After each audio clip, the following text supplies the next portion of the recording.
कथा सुनो सुनो सिद्धार्थ कथा। सत्य कथा पुरुषार्थ कथा सुनो सुनो सिद्धार्थ कथा। चढ़ते सूरज सा तेजवान वो कीर्तिमान, हुंकार भरे जब कूच करे, थर थर कांपे आसमान। वो राजपुत्र वो शूरवीर, पर्वत को भेद दे उसके तीर, शांति का स्रोत करुणा की धार, निर्झर झरे मन से अपार। वो राजपुत्र वो शूरवीर, पर्वत को भेद दे उसके तीर, है शाक्य वंश का वो तारा, जगमग है जिससे जग सारा। सत्य कथा पुरुषार्थ कथा सुनो सुनो सिद्धार्थ कथा।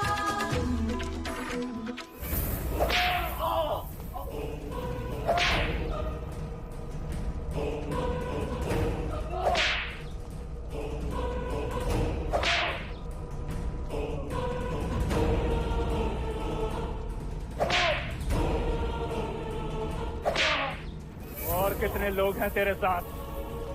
बता, हमारे कौन से भेद जानने आए थे तुम लोग? क्यों भेजा है कौशल राज ने तुम्हें? बता। युवराज पर आक्रमण क्यों किया तुमने? बताओ। और इतने दिन तू यहाँ पे क्या कर रहा था? बता, कौन सी चाल चल रहा है कौशल राज हमारे विरुद्ध? बताओ। मैंने कोई भेद नहीं चुराए। मारो इसे। अंतिम बार पूछ रहा हूं, बता। मेरे साथ और कोई नहीं है। मैं कौशल राज का गुप्तचर नहीं हूँ। मैंने कोई भेद नहीं चुराए। तो युवराज के प्राण तुम क्यों लेना चाहते थे? क्योंकि वो मेरी प्रेमिका के साथ है।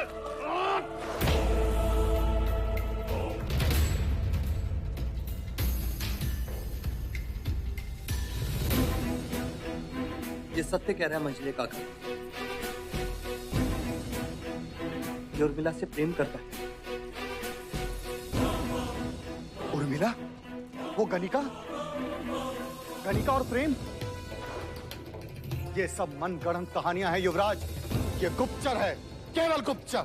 ये राजदूत है जो कौशल राज्य का निमंत्रण देने आया था। राजनीति में गुप्तचर को मुक्त नहीं किया जाता युवराज।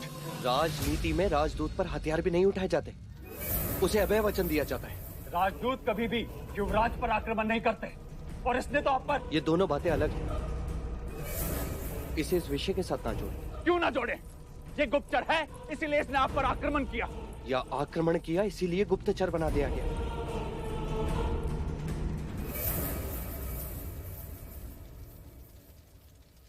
मुक्त कर दो इसे। आप इसे मुक्त नहीं कर सकते। ये आपके अधिकार क्षेत्र के बाहर है। ये राज्य की सुरक्षा का विषय है। इसे केवल महाराज की अनुमति पर छोड़ा जा सकता है। तो फिर आप भी इसे इस तरह से पीड़ित नहीं कर सकते, क्योंकि ये भी आपके अधिकार क्षेत्र से बाहर है। आप भी महाराज की प्रतीक्षा करें।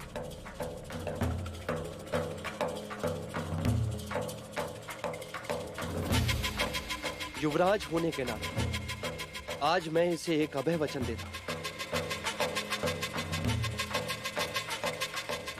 और सब इसका पालन करें।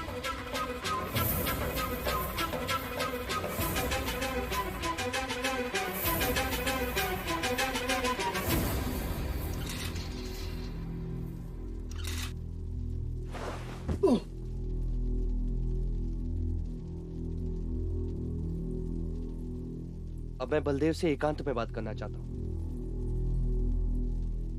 युवराज, हम आपको अकेला नहीं छोड़ सकते। कहीं इसने फिर से... आप चिंतित ना हो महामंत्री, मैं सुरक्षित हूं। बस आप हमें एकांत दें।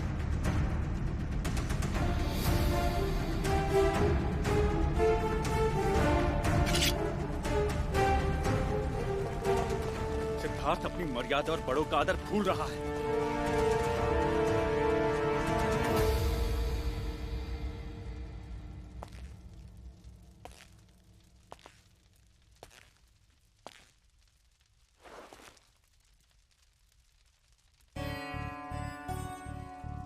क्या एक गुप्तचर राजदूत का वेश धर कर आया है? नहीं, एक राजदूत एक प्रेमी बन के रह गया। तो तुमने मुझ पर आक्रमण क्यों किया? आप जानते हैं, मैं उर्मिला से प्रेम करता हूं, किसी और को उसके साथ नहीं देख सकता। तुम्हें ऐसे देखकर मुझे आश्चर्य हो रहा है बलदेव। कोई किसी से इतना प्रेम कैसे कर सकता है? राज, प्रेम कीजिए, जान लेंगे। तुम्हारे प्राण भी जा सकते थे बलदेव। हाँ, जा सकते थे, पर कोई मेरी प्रेमिका के साथ संबंध रखे, उसकी विवशता का लाभ उठाए। मैंने कभी किसी की विवशता का लाभ नहीं उठाया। हम केवल मित्र हैं। उर्मिला केवल तुमसे प्रेम करती है बलदेव, केवल तुमसे।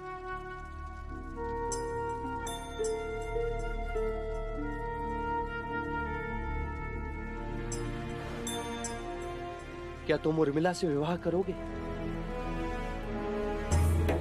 क्या तुम उसे अपनी पत्नी का स्थान दोगे?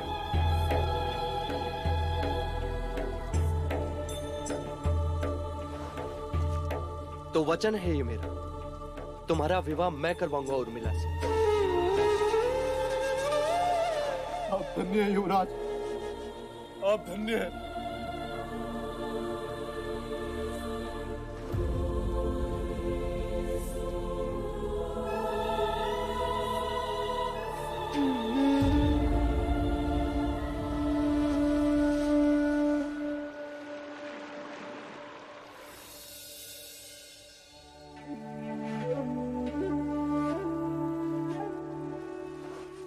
युवराज किस सोच में है?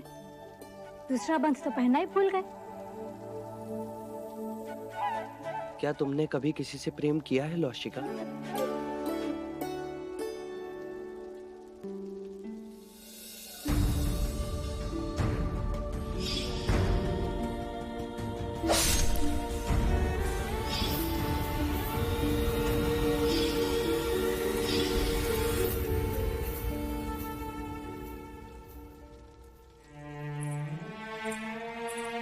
तुमने कुछ कहा नहीं, यानी तुम्हें भी मेरी तरह प्रेम की अनुभूति नहीं हुई। अच्छा, एक प्रश्न का उत्तर दो। हंसी क्यों? चकित थे। आज आपने कोई भी प्रश्न नहीं पूछा। क्या प्रेम करने वालों का विवाह करवाना योग्य कर्म है? हाँ युवराज, ये बहुत पुण्य का काम है। कम लोग होते हैं जिन्हें प्रेम करने वाले मिलते हैं। तो प्रार्थना करना कि मैं दो प्रेम करने वालों का विवाह करा सकूं और मुझे भी प्रेम की अनुभूति हो।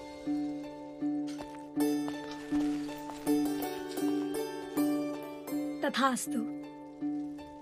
आप प्रेम से अज्ञान हैं और वो भी जो आपसे प्रेम करती है। यशोधरा, आपकी अनुभूति।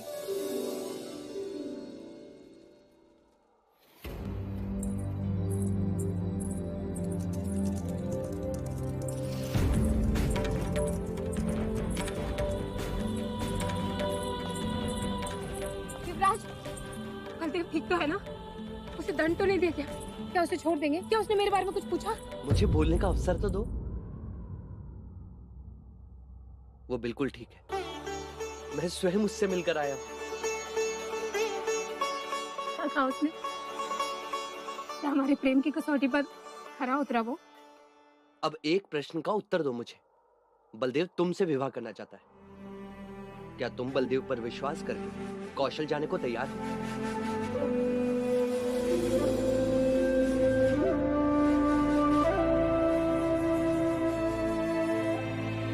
हाँ। तो मैं तुम्हें वचन देता हूं, तुम दोनों का विवाह मैं करवाऊंगा।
कंचनी कहाँ है?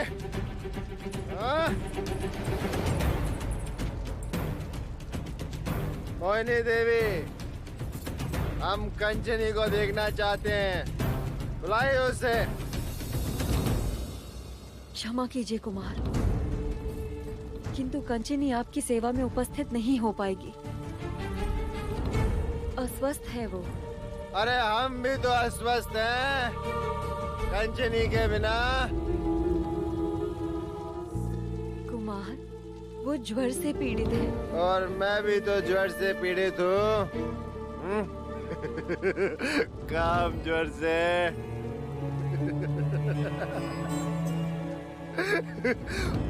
वो किस ज्वर से पीड़ित है? लालच के ज्वर से? बोलो।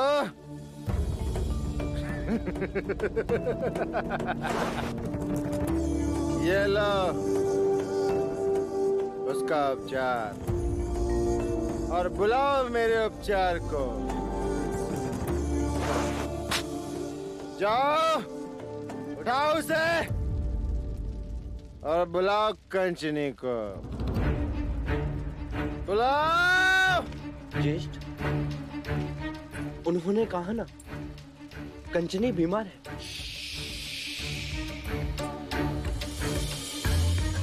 ये रंग भवन है, कोई गुरुकुल या राज दरबार नहीं है।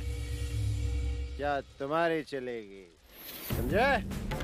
ये हमारी और कंचनी की बात है। मोहिनी देवी, आप जानती हैं कि कंचनी के नृत्य के बिना हम रात की कल्पना भी नहीं कर सकते। बुलाइए उसे, कंचनी को बुलाइए। कंचनी आएगी और नृत्य करेगी। वो नृत्य करेगी और हम बदहोश होंगे।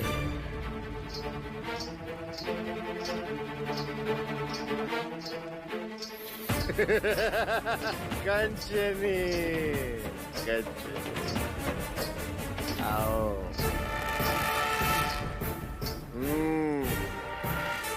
अब नृत्य शुरू करो सुंदरी।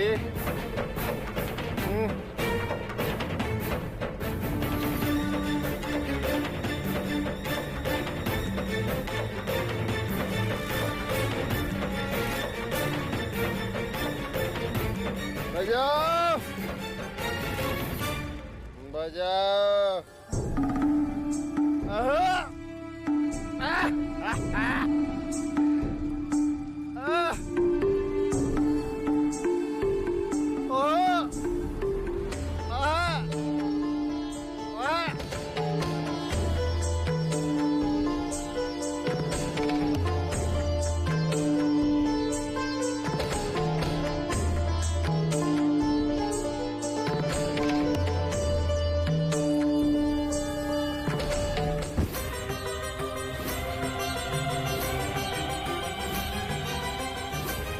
बंद करो ये नाटक और नृत्य शुरू करो।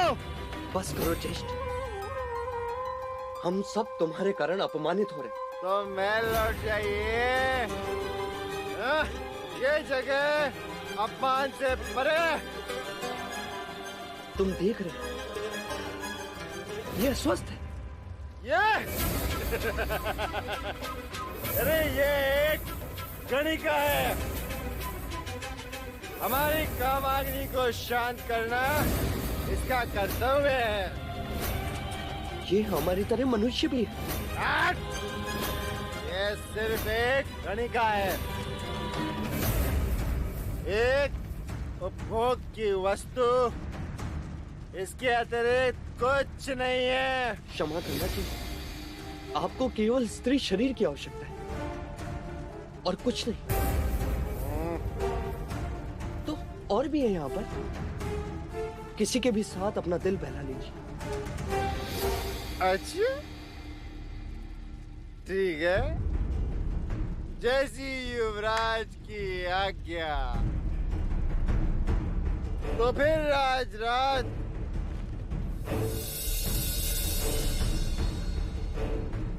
हम अपनी कामाग्नि उर्मिला के साथ बुझाएंगे। चलो उर्मिला, आज देवदत्त के साथ रात बिताओ। बलदेव तुमसे विवाह करना चाहता है। क्या तुम बलदेव पर विश्वास करके कौशल जाने को तैयार हो? हाँ। तो मैं तुम्हें वचन देता हूं, तुम दोनों का विवाह मैं करवाऊंगा।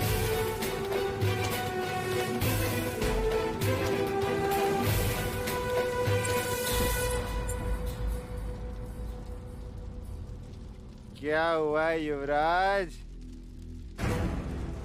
चुप क्यों हो गए?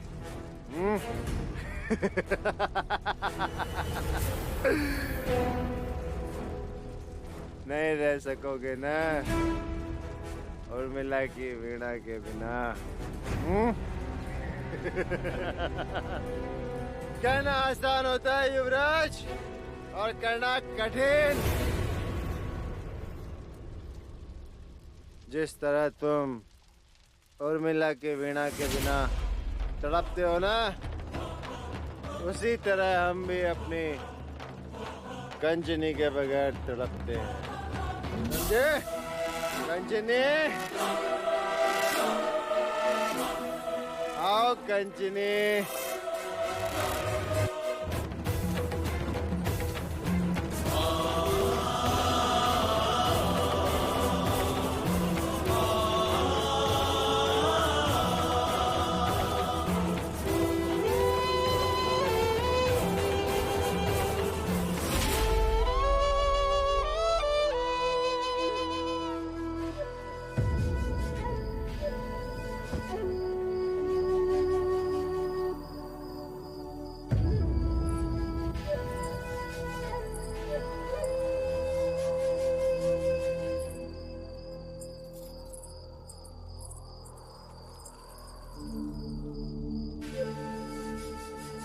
बुझ जाने तो आज दियों को। आज मुझे अंधेरे में ही रहने दो।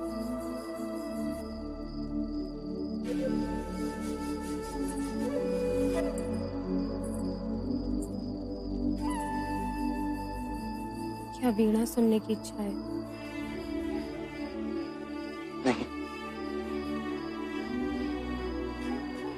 आज भीतर ही इतना शोर है कि कुछ सुनाई नहीं देगा। मेरे हृदय में ये बात शूल की तरह चुभ रही। ये सब देखकर भी मैं ज्येष्ठ को रोक न सका। आप और मैं दोनों ही विवश हैं। आज एक प्रश्न और मेरे मन में उठा कि लोग इसे आनंद भवन क्यों कहते हैं?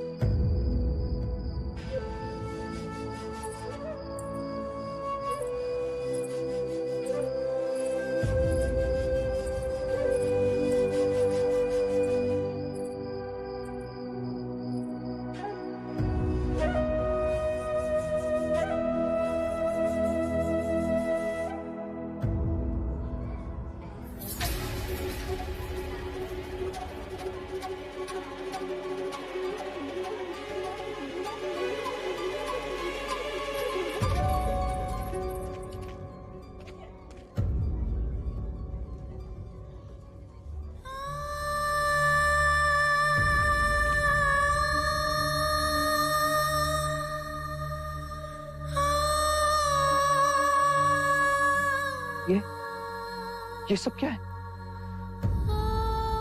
कंचनी की ये हालत? कुमार देवदत्त के लिए कंचनी केवल एक वस्तु है जो उन्होंने गिरा दी। टूट गए। कंचनी ने विरोध क्यों नहीं किया? गणिकाएं विरोध नहीं कर सकती युवराज। यदि हमने विरोध किया तो ये तो अमानवीय है। कोई ऐसा व्यवहार पशु के साथ भी नहीं करता। मैंने बहुत विनती की पर वो नहीं रुके।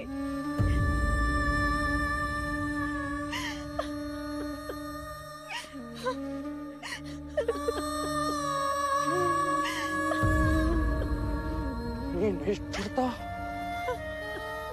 इतना अपमान।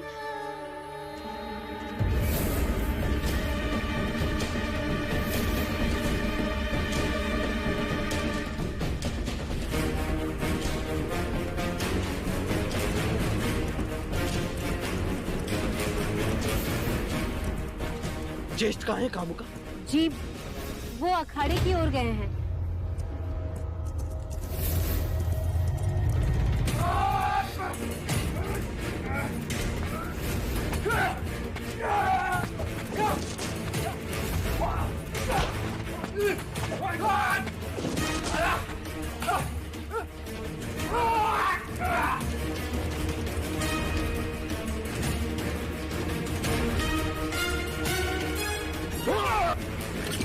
सुधा, वो भी एक स्त्री के साथ। जवाब दो, तुमने एक स्त्री के साथ पशुओं ने सरवार क्यों किया? जवाब दो। वो एक गणिका है केवल, जिसने मेरी इच्छा का अनादर किया। वो बीमार थी। तो उर्मिला को भेज देता। गणिकाओं से स्नेह नहीं करते। हर मनुष्य को एक दूसरे के साथ स्नेह करना चाहिए। कहना नहीं, तुम तो मनुष्य कहलाने के भी योग्य नहीं हो।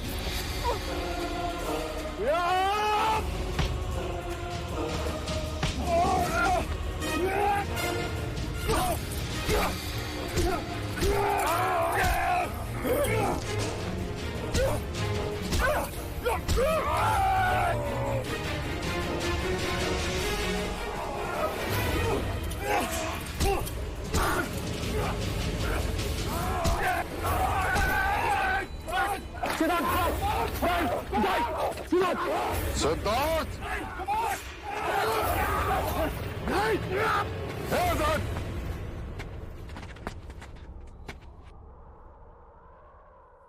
महाराज की उपस्थिति ने तुम्हें बचा लिया देवदत्त, वरना आज मैं तुम्हारा वही हाल करता।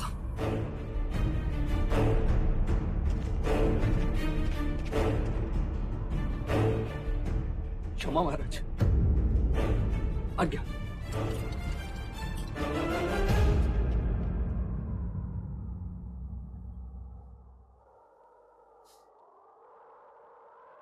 आज तो हर्षोल्लास मनाने का दिन है।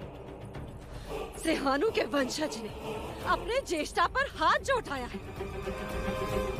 परीक्षा देते समय क्या कह रहे थे युवराज? हाँ, मैं अपने ज्येष्ठा पर कभी हाथ नहीं उठाऊंगा कहकर सबके सामने अपने आप को महान प्रमाणित कर रहे थे। और आज लज्जा नहीं आई अपने विवेक को भूलते हुए?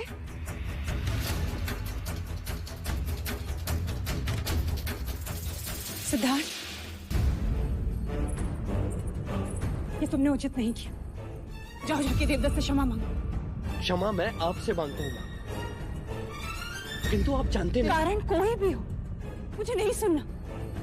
तुमने मर्यादा भंग की है। हाँ, मैंने मर्यादा भंग की, क्योंकि उन्होंने स्त्री की मर्यादा को भंग किया, उसके सम्मान को निर्दयता से रौंदा।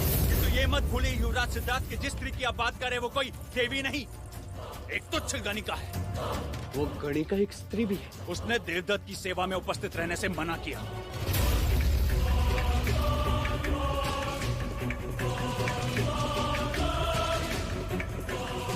दिन के उजाले में स्त्री आदि शक्ति का स्वरूप, और रात्रि होती पौरुष शक्ति का प्रयोग।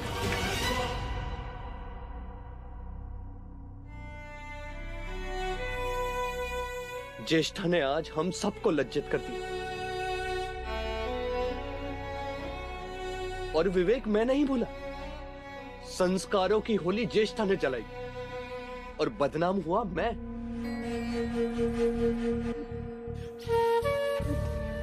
पिताजी, आज तक मैंने आपसे कुछ नहीं मांगा, किंतु आज मैं आपसे आदेश पत्र की याचना कर सकता हूं। कहो पुत्र। अब ये आदेश दें कि आज के बाद कोई भी स्त्री, चाहे वो गणिका ही क्यों ना, किसी भी पुरुष के साथ संबंध बनाने से इनकार कर सकती है। और उसके इनकार करने पर कोई उसके साथ जोर जबरदस्ती करता है, उसके सम्मान को ठेस पहुंचाता है, तो उसे वही दंड मिलेगा जो एक हत्यारे को दिया जाता है।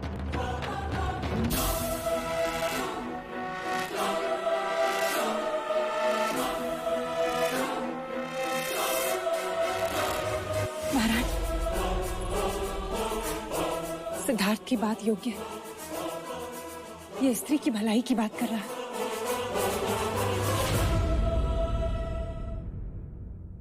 ठीक है सिद्धार्थ, जो तुम चाहोगे वही आदेश होगा।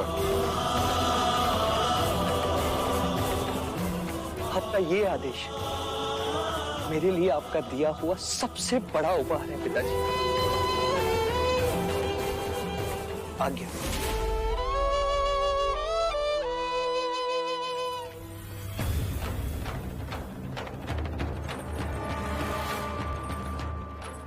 परंतु भाई महाराज। अनुज, मुझे खेद है कि सिद्धार्थ ने देवदत्त पर हाथ उठाया, परंतु इस बात से मैं प्रसन्न हूं कि आनंद भवन जाने के पश्चात उसमें आक्रामकता आई है। अखाड़े में वो ऐसे लड़ रहा था जैसे वीर क्षत्रिय लड़ रहा। उसकी आंखों में ऐसी चमक थी जिसे देखने के लिए मैं सदैव आतुर था।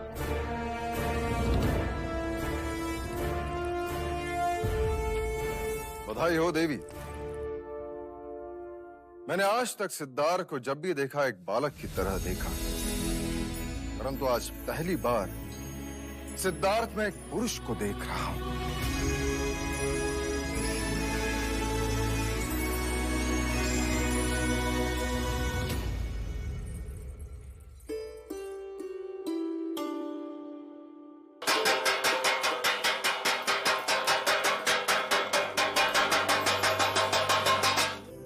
क्या हुआ?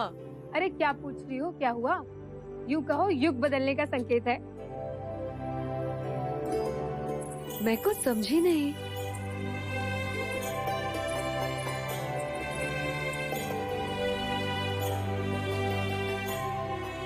अब ऐसी निर्दयता तुम्हारे साथ या किसी के भी साथ कोई नहीं कर सकता, युवराज भी नहीं। ये तो क्या कह रही है? युवराज के कहने पर महाराज ने आदेश निकाला है। अब कोई भी स्त्री किसी भी पुरुष के साथ संबंध बनाने से मना कर सकती है, और यदि उसके मना करने के पश्चात भी उस पर कोई अत्याचार करेगा तो उसे दंड दिया जाएगा। किंतु युवराज, ये आदेश तो केवल स्त्रियों के लिए है। हम तो गणिकाएं हैं। गणिकाएं भी मना कर सकती हैं। अब इच्छा सिर्फ तुम्हारी हो, किसी और की नहीं।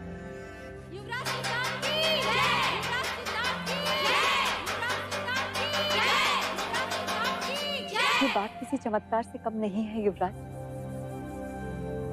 आपने केवल हमें ही नहीं, अपितु संपूर्ण स्त्री जाति को गौरव प्रदान किया है।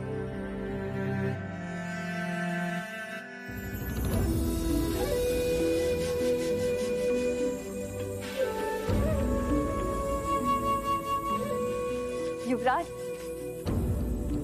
आज मंगल घड़ी, आप यहीं रुक जाइए। नहीं, मंगल घड़ी तो भी आने वाली।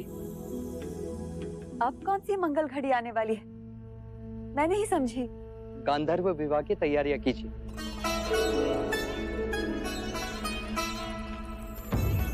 आपकी इस वीणा को लेने कोई आ रहा है। तो क्या विवाह होगा? की?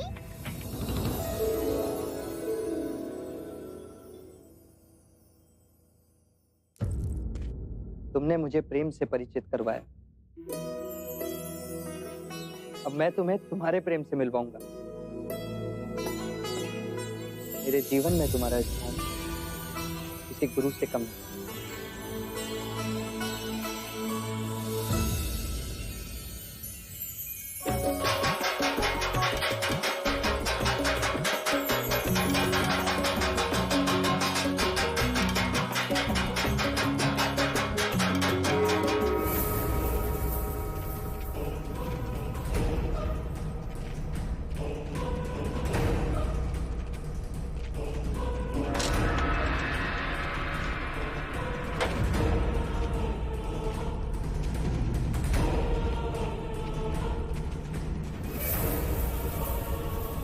बलदेव,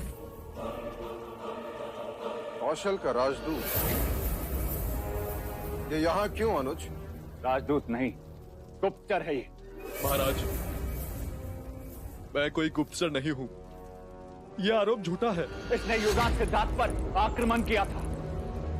तो ये अब तक जीवित कैसे है? ऐसे ही, बस ऐसे ही एक ही बार में इसका सर धड़ से अलग करना चाहता था, परंतु युवराज सिद्धार्थ ने राजनीति का पाठ पढ़ाकर मुझे रोक दिया। कहने लगे कि आपकी आज्ञा के बिना मैं इसे मार नहीं सकता। उन्होंने इसे अभय वचन दिया। सिद्धार्थ ने? जी भाई महाराज। महाराज, युवराज सिद्धार्थ पधार रहे हैं।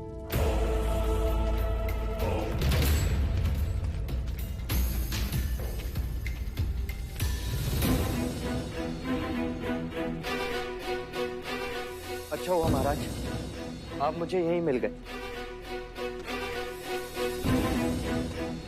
मैं बलदेव को ले जाने आया हूँ। क्या बलदेव ने तुम पर आक्रमण किया था? जी महाराज, पर वो इसकी भूल थी। इसे भ्रम था कि... भ्रम तो हमें हुआ कि इसे हम राजदूत समझ बैठे। कौशल राज्य की मोहर लगा आमंत्रण लेकर आए थे। गुप्तचर हो या राजदूत, प्रश्न केवल इतना है कि इसने युवराज पर आक्रमण किया और वो अभी तक जीवित है। इसे मृत्युदंड क्यों नहीं दिया गया?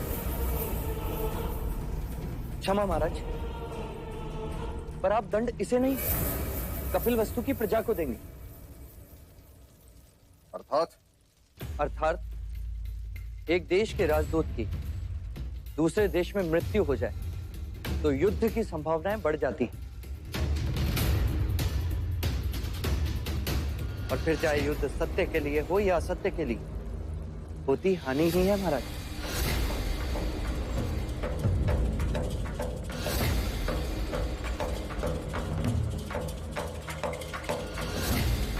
तुम्हें मुक्त किया जाता है।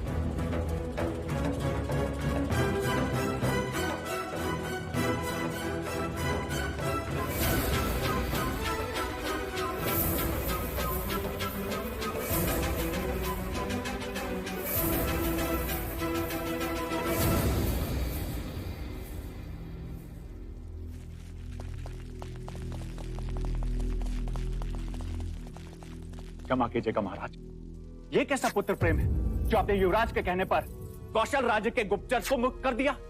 न जाने कल इसका क्या परिणाम है। अनुज, इस समय सिद्धार्थ जो चाहे उसे सहयोग करो। जैसे ही बलदेव कपिल वस्तु की सीमा के पार होगा, उसे मृत्युदंड दे दो।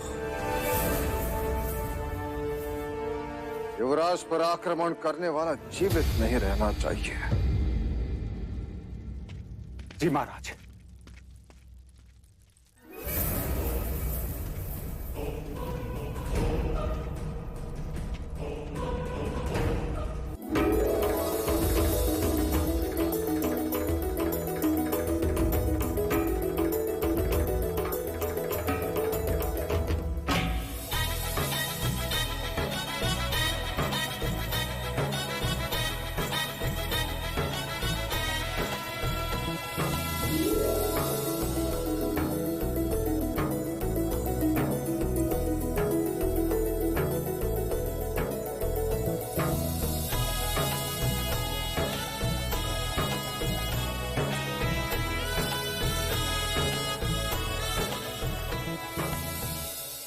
पैर मेरे नहीं, बड़ों के और माता पिता के छूना। बलदेव, कौशल पहुंचते ही सारे समाज के सामने रीति रिवाज के साथ उर्मिला को अपनाना।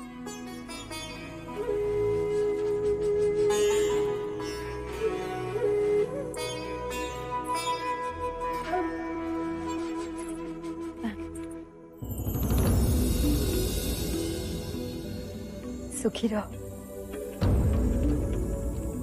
अब मुड़ के यहाँ दोबारा कभी मत देखना। अपनी सारी स्मृतियां गंगा जी में बहा दे।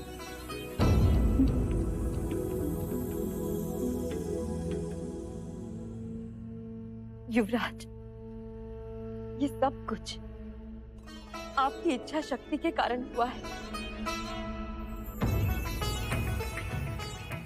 यहाँ मंडप रोज सजते हैं, सुहाग रात रोज मनाई जाती है, किंतु विवाह आज पहली बार हुआ है।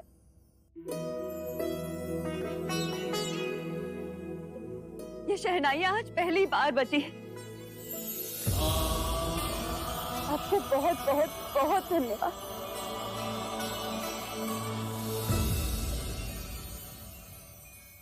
अब चलो युवराज, संध्या से पहले हमें सीमा पार करना है।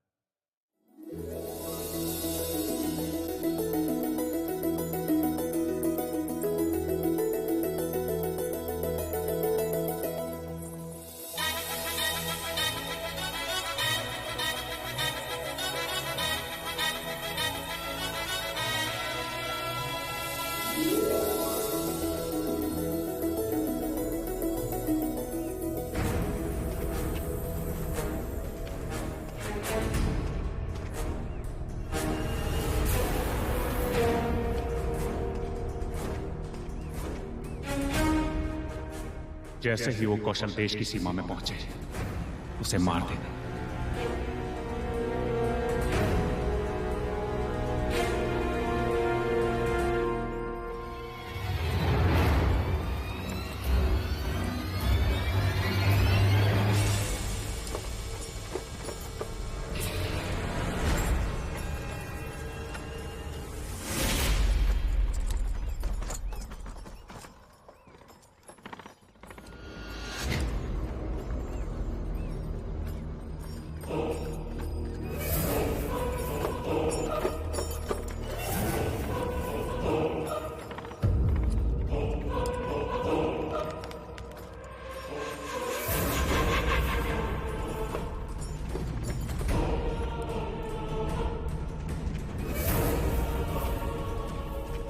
बलदेव, यहाँ कपिल वस्तु की सीमा समाप्त होती है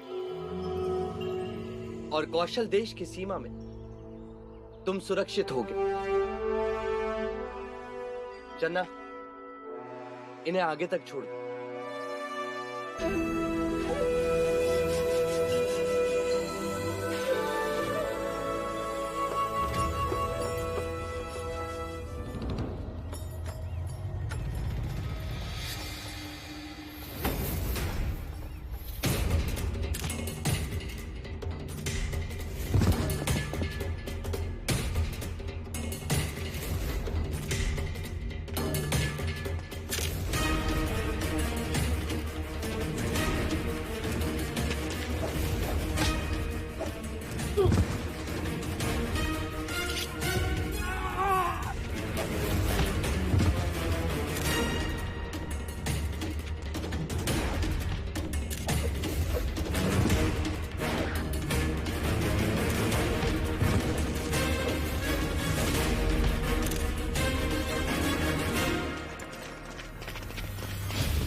सत्य कथा, पुरुषार्थ कथा, सुनो सुनो सिद्धार्थ कथा।